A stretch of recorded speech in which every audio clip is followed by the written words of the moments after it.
नमस्कार दोस्तों, इस वक्त की तमाम बेहद ही बड़ी खबरें आप लोगों के लिए लेकर के हाजिर है। जहां पर पहली बड़ी खबर में बताएंगे दोस्तों, सुप्रीम कोर्ट बहुत ही जबरदस्त एक्शन में नजर आ रहा है। जी हां दोस्तों, इलाहाबाद हाई कोर्ट के जज शेखर यादव पर हेट स्पीच को लेकर के तगड़ी कार्रवाई हो सकती है। जानेंगे पूरी खबर। कपिल सिब्बल ने मोर्चा खोल दिया है और वहीं यहां पर कांग्रेस पार्टी के अधिवक्ता अभिषेक मनु सिंघवी पहुंच गए हैं सुप्रीम कोर्ट में ईवीएम को चुनौती देने। अब सिंघवी संभालेंगे खुद ही मोर्चा। ईवीएम के खिलाफ में सबूत लेकर के पहुंच गई है सुप्रीम कोर्ट में यहां पर कांग्रेस और इंडिया गठबंधन। महाराष्ट्र के चुनावी नतीजों को सीधे तौर पर रद्द करने की मांग। जानेंगे ये भी खबर बताएंगे दोस्तों कि राहुल गांधी ने यहां पर संभल के हिंसा पीड़ितों से यहां पर मुलाकात की है। योगी सरकार बौखला गई है पूरी तरह से।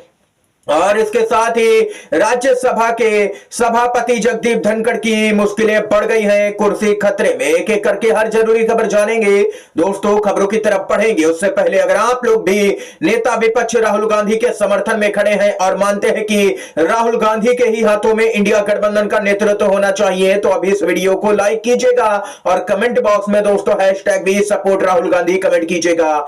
सीधे दोस्तों पहली बड़ी खबर की तरफ बढ़ते हैं। अपडेट आ रही है सामने निकल के। महाराष्ट्र में ईवीएम एसओपी का पालन नहीं किया गया, सुप्रीम कोर्ट जाएगा इंडिया गठबंधन। शरद पवार और केजरीवाल की बैठक में बड़ा फैसला हुआ है।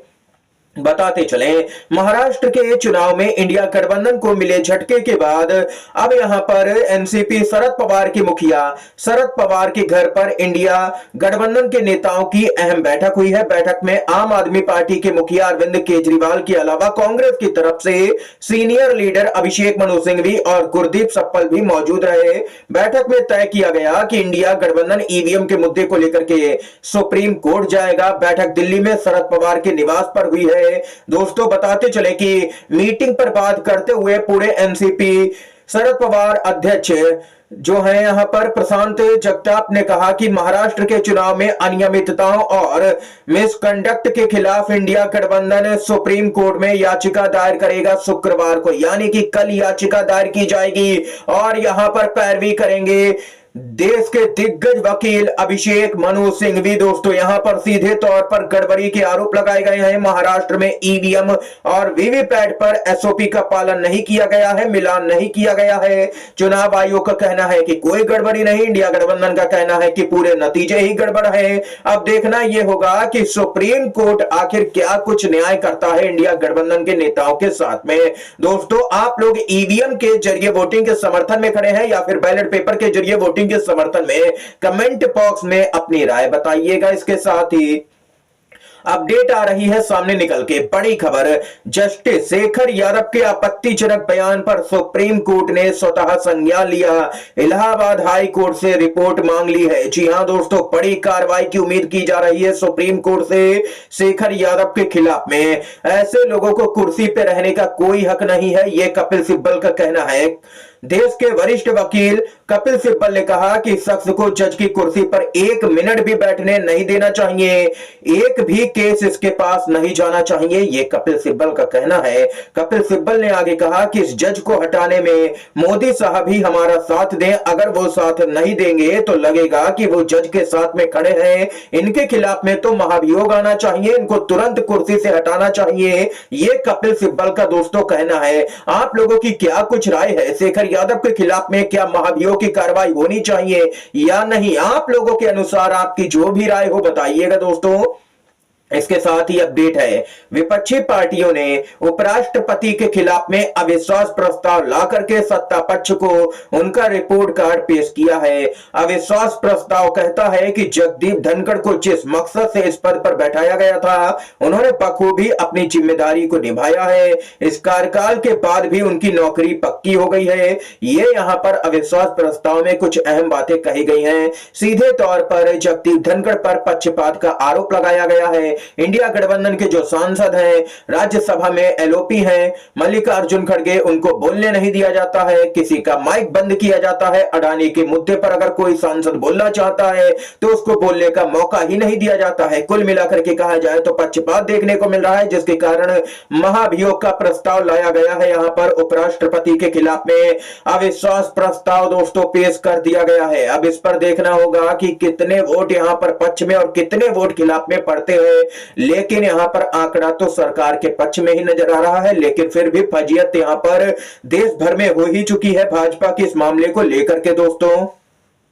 दोस्तों यहां पर जानकारी के लिए बताते चलें कि अविश्वास प्रस्ताव पर बोलते हुए जयराम रमेश ने कहा कि हमें राज्यसभा के 72 साल के इतिहास में पहली बार यहां पर यह अविश्वास प्रस्ताव पेश करने के लिए मजबूर किया गया है। दोस्तों इतिहास में पहली बार यहां पर बताया गया है कि जयराम रमेश की तरफ से कि यह प्रस्ताव पेश किया गया है। उपराष्ट्रपति ने सारी ही सीमाएं पार कर दी, जिसके बाद में इंडिया गठबंधन ने यह कदम यहां पर उठाया। दोस्तों ये अपडेट आई है सामने, इसके साथ ही जो अगली बड़ी खबर है दोस्तों बताते चले। अपडेट आ रही है, राहुल गांधी ने दिल्ली में संभल हिंसा के पीड़ितों से की है मुलाकात, प्रियंका गांधी भी साथ में रही मौजूद, साथ देने का दिया है पूरा भरोसा। उत्तर प्रदेश के संभल में शाही जामा मस्जिद के सर्वे के दौरान हुए हिंसा में मारे गए लोगों के परिजनों ने यहां पर 10 जनपद पर लोकसभा में नेता विपक्ष राहुल गांधी से मुलाकात की है। इस मुलाकात के दौरान पार्टी सांसद प्रियंका गांधी भी मौजूद रहीं। राहुल गांधी ने सभी पीड़ितों की बातें सुनी और कहा कि किसी भी परेशानी में वे हमेशा ही उनके साथ में खड़े हुए हैं।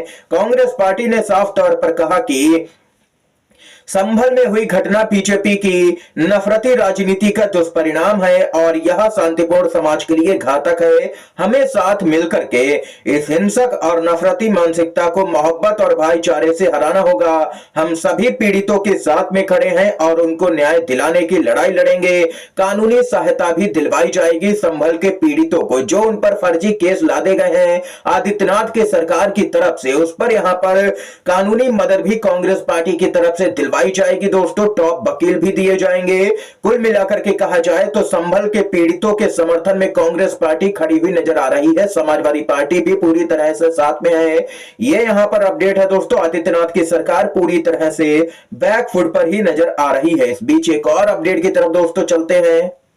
जी हां दोस्तों, अब एक एक करके महाराष्ट्र के कई गांव ईवीएम के विरोध में उतर रहे हैं। अब खबर आ रही है कि कोलेवाड़ी ग्राम सभा ने चुनावों में मतपत्रों के प्रयोग का प्रस्ताव पारित किया है। ईवीएम पर नहीं रहा उनको भरोसा।